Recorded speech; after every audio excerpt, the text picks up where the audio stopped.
All right, today we're going to dive into one of the most powerful creative tools on the planet, MidJourney. I'm going to show you how it stacks up in the wild AI landscape of 2026, how to get started on its awesome new web platform, and, most importantly, how to turn simple text into mind-blowing images and even videos. Let's do this. So here's the game plan. First, we'll survey the AI art race, who's who in the zoo. Then, we'll get our hands dirty with a quick start guide. After that, we'll get into the fun stuff, mastering the art of the prompt.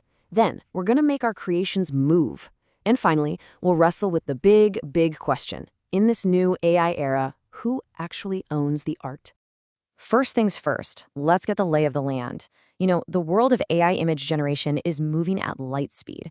And by 2026, the whole field has gotten really specialized, with a few major players kind of dominating the scene. So what you need to understand is that the market has gotten super specialized. MidJourney, with its V7 model, has really just doubled down on what it does best, creating these gorgeous, stylized, super artistic images. It's like having an art director in a box.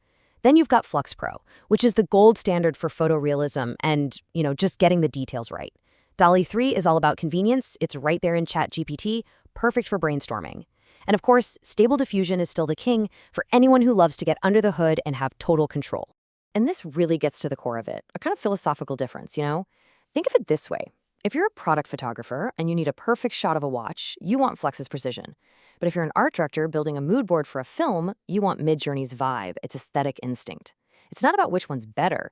It's about what you're trying to do. MidJourney isn't just a tool. It's a collaborator. It can surprise you. Okay, so let's say you're sold on MidJourney. The good news is getting started is way easier than it used to be, all thanks to their slick web interface.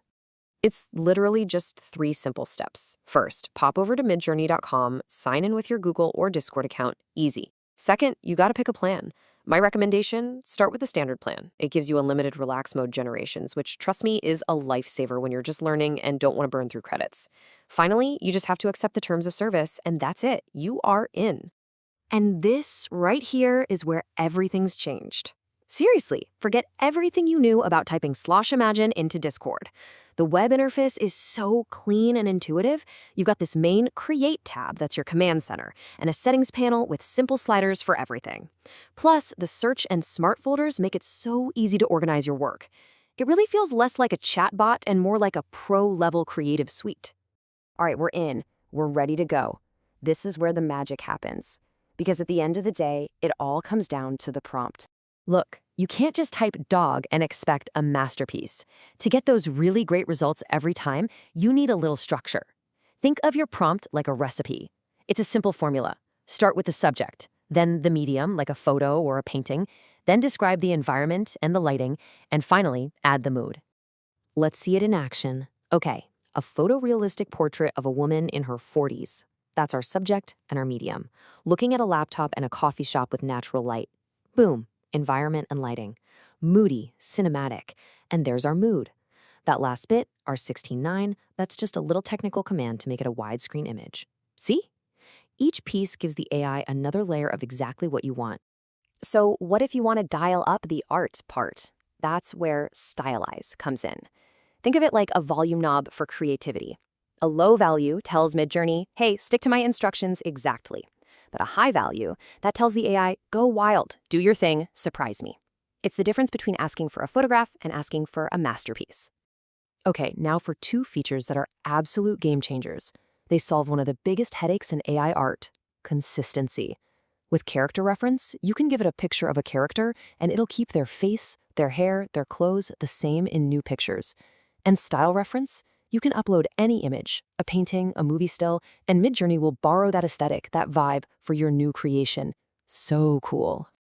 So we've nailed down static images, but what about making them move? Because in 2026, MidJourney does that too. And it's a powerful way to bring your art to life. And the answer is a huge, resounding yes. But MidJourney has its own special way of doing things, and it might not be what you expect. So you might be thinking of tools like Sora, where you type in text and get a video. MidJourney doesn't do that.